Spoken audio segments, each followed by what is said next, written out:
निवेदन किया, प्रार्थना किया कि प्रभु बताइए कि इस कलिकाल में किस प्रकार से धर्म की रक्षा होगी। सूत जी बोले, सबसे पहले आप लोग नित्य कर्म से निवृत्त होइए, तब हम आपको बताते हैं। सभी ऋषिगण नित्य कर्म से निवृत्त हुए, स्नान ध्यान आदि करके अपने अपने आसन पर विराजमान हुए। तो सूत जी बोले कि एक बार नारद जी 20 लोकों का भ्रमण करते हुए मृत्यु लोक पर गए, अर्थात पृथ्वी पर गए। और जब पृथ्वी पर गए तो वहां देखा कि जीव नाना प्रकार की योनियों में जन्म लेकर के अपने अपने पाप कर्म को भोग रहा है। किस प्रकार से पोतेली का बैल जब निजक झूमत है, को हस्ती बना पग साकल लई परिबंधन में नित झूमत है। को स्वान हिलावत पूछ रहे दुख कार्य पै पग चूमत है। जब चंचल देह अनेक धरे या जीव दैनिक घूमत है। इस प्रकार देख करके नारद जी का दिल बहुत द्रवित हुआ और नारायण का जाप करते हुए, नारायण नारायण करते हुए भगवान विष्णु लोग पहुँचे, जहाँ भगवान विष्णु क्षीर सागर में शेष के सैया पर विराजमान है। उनको देख करके बारंबार उनका स्तुति विनय किया। वहाँ पर देखे कि भगवान विष्णु शंख चक्र गदा पद्म वरमाला से विभूषित हैं। ऐसे देव को बारंबार प्रणाम किया कि जय दुष्ट संहारी भव भयहारी, जय करया विनयंता, जय असुर विनाशक धर्म प्रकाशक, गावहि वेद अनंता। चल चल नर नारी अति दुख भारी, मुक्ति करहु भगवंता। जब वहां पर पहुंचे, भगवान का बार बार स्तुति विनय किया तो भगवान विष्णु पूछे कि हे नारद जी, आप किस प्रयोजन से यहाँ पर आए हैं। तब नारद जी बोले कि प्रभु, मृत्यु लोक के जन सकल हैं युद्ध क्लेश अनंत, के ही उपाय से मुक्त हो मोसे कहूँ भगवंत। भय विकल यही भांति अपर कथा कैसे कही जाती। यह कलिकाल कठिन उर्गारी, पाप परायण सब नर नारी। प्रभु, किस प्रकार से धर्म की रक्षा हो और इस कलिकाल में किस प्रकार से प्राणियों का कल्याण हो, कृपा करके आप बताइए।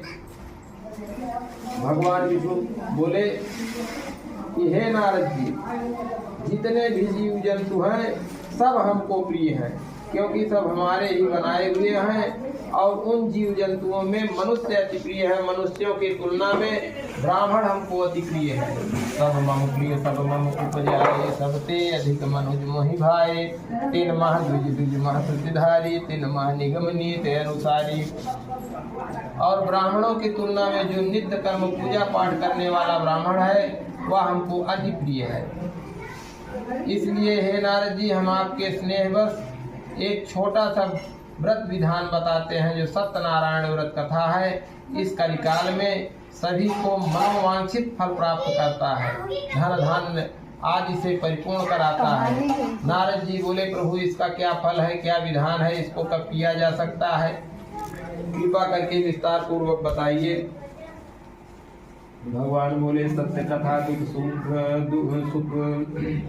दुख शोक को दूर करे दे चैन, हे नारद कलिकाल में यह वैभव सुख आयन। हे नारद जी, यह सत्यनारायण का कथा दुख शोक को दूर करने वाला और धन धान्य को देने वाला, सुख को प्राप्त कराने वाला यह कथा है।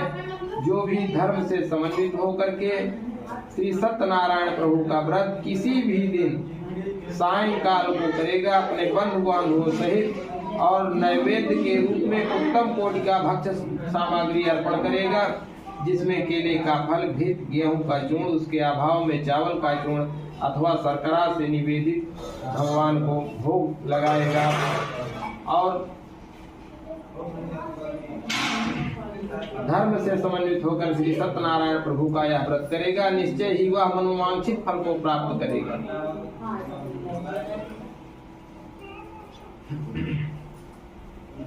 नारद जी बोले, प्रभु और विस्तार से बताइए। भगवान बोले कि जिस दिन सत्यनारायण व्रत कथा किया जाए उस दिन नित्य गीत आदि किया जाए, सुंदर सुंदर भजन कीर्तन करना चाहिए।